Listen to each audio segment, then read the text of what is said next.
Good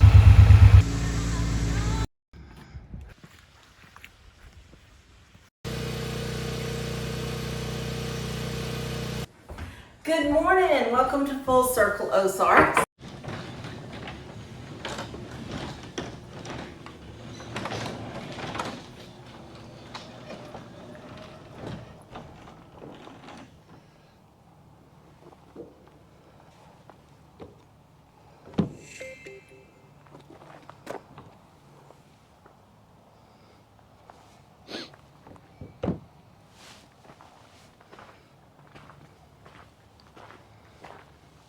Hello, Full Circle Ozarks family. Hope you're having a good day. The sun's just beginning to come out nice, and I thought I wanted to tinker a little bit. So, in one of my previous videos, I showed where my tractor got a little bit tipsy on me again. This has happened 2 or 3 times, so I think it might be time to go ahead and get some ballast in the tires. So, you'll see right here, I have my sprayer out here, and I thought I would use that to pump some ballast in the tires. And so I started cleaning it up a little bit. It's been setting for a while, and probably about 2 years it's been setting. And so I was testing it out to see if that was going to work. And the motor runs, but it's not pumping. And I took the motor apart, and it's kind of dried out. And that happens with those plastic components inside that little pump there. So I did go ahead and I got me another motor ordered. So I think I'm going to take a little bit of time and put the motor back on this, because this is kind of what I'm thinking I can do. Don't know if I'll be successful or not. So again, this is just a sprayer that I used to pull behind my lawnmower to spray different things on the grass and so forth. And then it has a wand on it I can use to spray for some weed control around fence line. That works out pretty good. But so I was needing to get this sprayer going anyway, so that's going to be my first order of business, is getting the sprayer going. And then I think that I should be able to go ahead and fill my tires up with some ballast, and I'm hoping that pump should just pump the fluid right in there. So you'll have to stay tuned to see what I want to put in the tires. I don't think I'm going to use water this year. So anyway, that's kind of what I'm going to be tinkering about and doing today. So y'all let me know what you think about the different types of ballast. What do you actually use? It don't get real cold around here a lot, but you know, occasionally in the last few years, I've seen it drop down to -10. And so just to leave regular water in there, it's not a good idea. So I'm not going to do that this year. If you'll notice a few videos back at the beginning of the winter, I took the water out of the tires. And I've had to be pretty careful, because that little tractor can pick up quite a bit of weight. And we have a few rolling hills around here. And if you're not careful, if your wheel were to, one of the front wheels drop off a little hole, even if you have the log that I'm carrying, or the bucket, whatever I may actually have on the front end, you have to be real careful that you don't have that bucket or that weight very high off the ground, because again, if that wheel drops off, one of the front wheels into a hole or whatever, it will kind of tip with you. Some have suggested just getting some ballast in the form of like a concrete blocks or whatever. You can get like a metal container and put cement in it, put gravel in it, and that works pretty good. There's pros and cons to that. The pros is you can just back up, put it up to your 3-point, and you have weight. And I like that. That makes it convenient. If you don't need the weight, you don't have to have it. The thing that doesn't work well for me is when you have that container that hooks up to your 3-point hitch and you have the weight in there. What doesn't work well for me is typically that weight is distributed maybe 3 to 4 feet.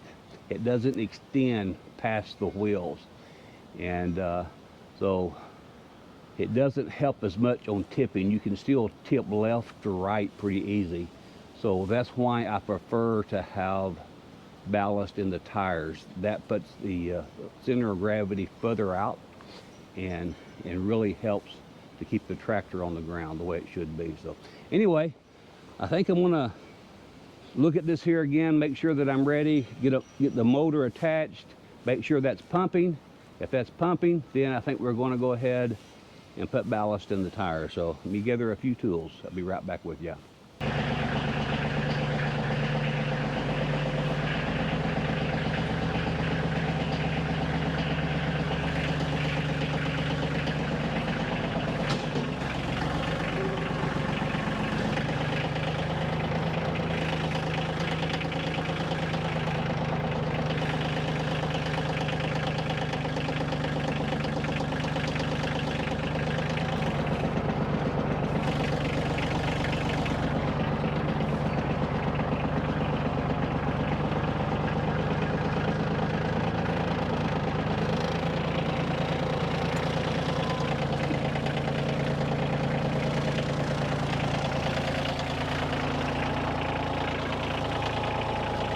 As I kind of get ready to do this, I had to back the tractor out. If you notice, I've got the rake on the end. I'm going to go ahead and take that off the 3-point and get it in position and get ready to drain the air. So I'm pretty comfortable I can make that sprayer work. So you just have to hang with me and see how well it works.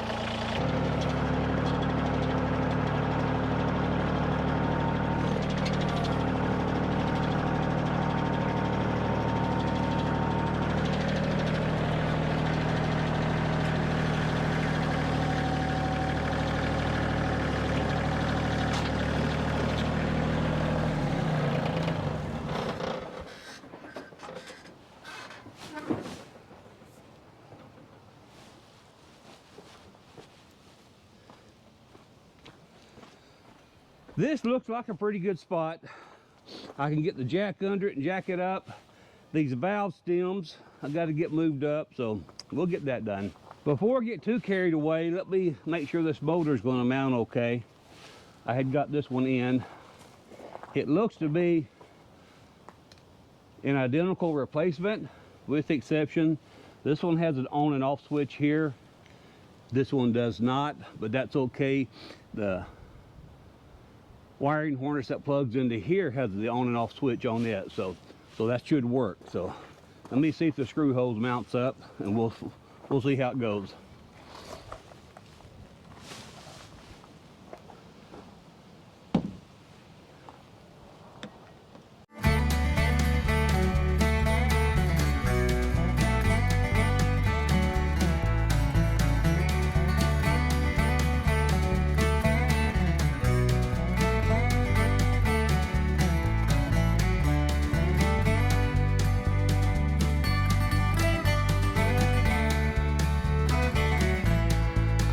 That worked great.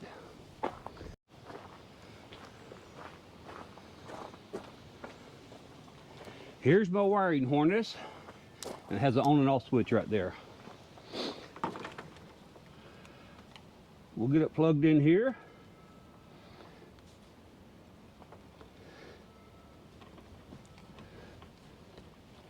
Plug that in there. And for those that may not have watched my previous videos, I have some heavy duty battery cables that goes all the way to the front of my tractor. You'll see this white hose wrapped through there that protects the cables. But this is what I use. I can attach a winch to the rear of the tractor. So this is where the winch hooks up to. So anyway, that's what we're going to use here. That should be the red there. And here goes. We're going to turn it on and see if it pumps. Make sure this motor's good. Do you hear that? Okay, that's a good sign. So I'm going to get ready to put some fluid in here And I need to break the jack out and get the tractor jacked up. So I'll be right back with you in just a moment. No, but it's okay, buddy. It's okay. It's okay.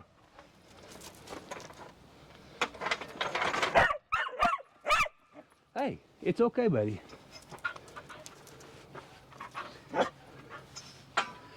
One thing I should point out is, you know, sometimes you have a tendency to put the jack right in the middle. That might be okay if neither tire is filled with fluid, but I'm going to start on this side and put fluid in this one here first. If I had the tire or the jack right in the middle, then the tractor could, as this fills up with fluid, it could have a tendency to tilt that way just a little bit. And the thing that I want to avoid when I let the air out of this, I don't want to break the bead around the tire. On these Coyotes, when you break the bead, it's kind of hard to get that bead reset. So I want to be careful there.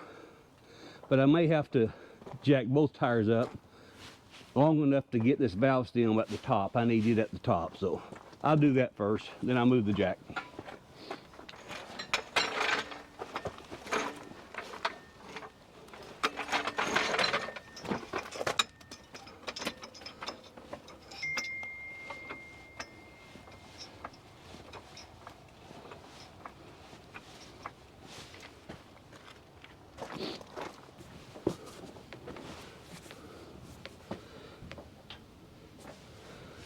Okay, I got the valve stem about the 12 o'clock position. That's what I was looking for.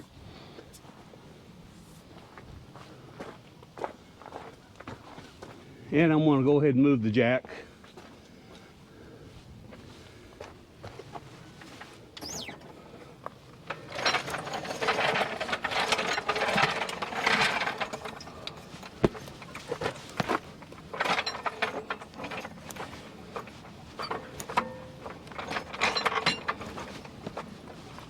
Hey buddy, it's okay.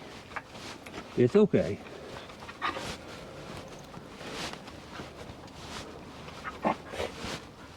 Okay. It's off the ground. I'll let the air out of it, and then we'll put some ballast in here and see how it goes. Here's what we're going to be using today. I bought this adapter here, I believe it's at Tractor Supply a few years ago. And you can actually hook a water hose on this end, and this end screws in to your valve on your tractor. You have to take the valve core out. And if you just fill them with regular water, you can just hook a water hose to this. And you see this little button here on the side?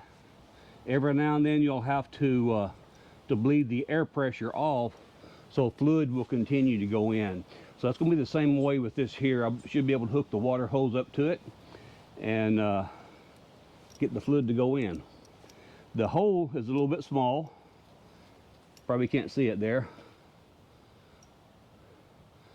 So it takes a while for it to go in. So, does anybody have a guess though how much fluid it's going to take to fill this tire? And if so, how much ballast will this one tire on this side give me? Now this is a Goodyear tire. Let me see if I can see the size on it. It's a 15 by 19.5. 15 by 19.5. So let me see if we can get the air coming out of this.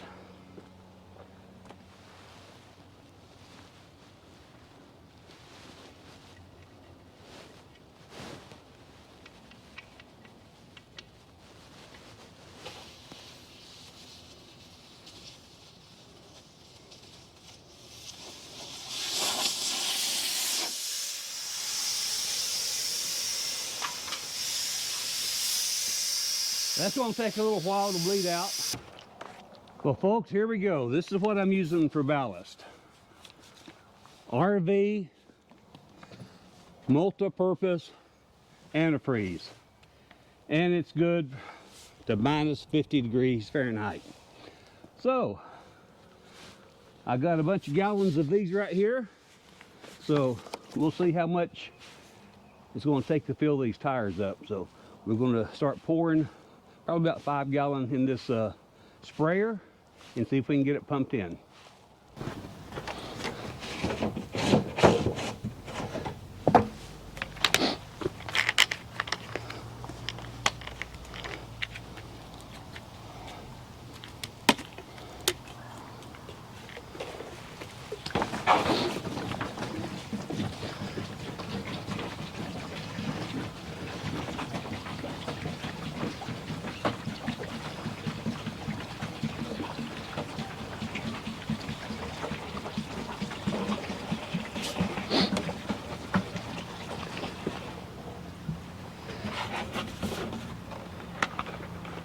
There's one.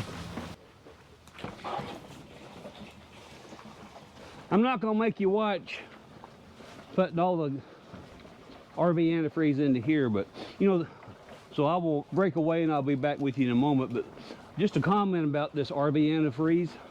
This is considered that it's safe to put in like potable water.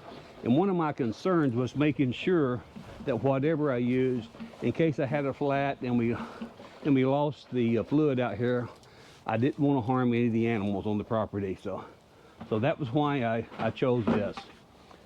So I kept watching and I found a good deal. I think this was like $2.99 a gallon at Tractor Supply. Okay, what I'm going to do, again, this is what the adapter. I've got a short water hose here. Get that started there. Okay, we're going to get started.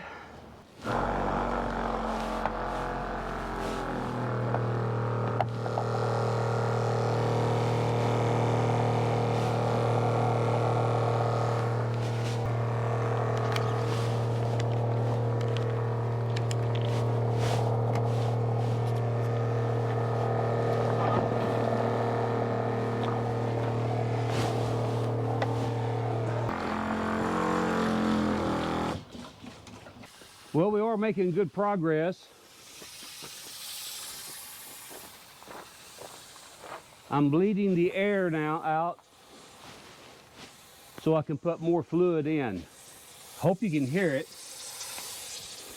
I got my, let's do this. Hope you can hear that. That's bleeding the air off. I got a little bit more to go and this tire will be done. So we're making good progress. Well, folks, we're about to wind this up. I've got this tire here full of RV antifreeze now, and I'm just topping the air pressure off now as I speak. But I'd mentioned earlier, if you make a comment or guess how many gallons of RV antifreeze it's going to take to fill these tires. Let me know what your guess is, and I will update the comments later once this video goes live. So this will probably publish, let's see, so on 21 March this video will go live, and so once you watch it, leave some comments, and probably the following video, again I post every Thursday, the following video we'll look and see how close you got to guessing how many gallons are in each tire. So anyway, folks, thanks so much. But let me take this air hose off. Hang on one second. There we go. I don't want to burst the tire and get antifreeze all over me. Anyway, folks, thank you so much for joining us. Hope you enjoy it. If you haven't already, click that subscribe button, click that like button, tell a friend about us. So take care, God bless, and we'll see you again on the next Full Circle Ozarks.